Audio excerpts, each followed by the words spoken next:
Today, we're going to learn about something fun and important. Recipes. What is a recipe and why do we need it?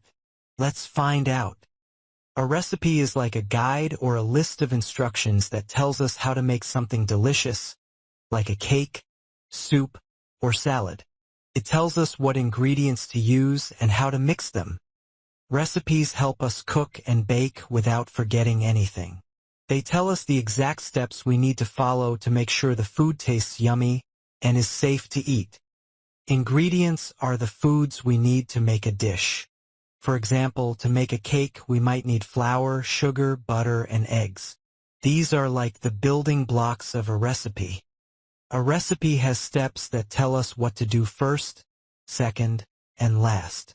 It's like a treasure map, but instead of finding treasure, we make something delicious.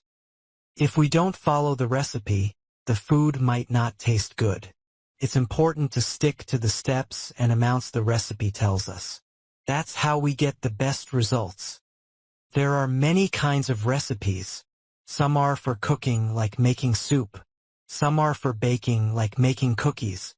And some are for making drinks, like smoothies. Yes, we can.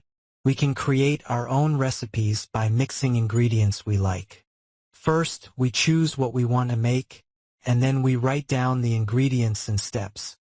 Here's a simple recipe for a yummy fruit salad. You'll need apples, bananas, and grapes. Step 1. Cut the fruit. Step 2. Mix it together. Enjoy your healthy snack. Recipes are so much fun. They help us make delicious meals, and we can follow them to cook and bake just like a chef. So next time you want to make something, remember to find a recipe.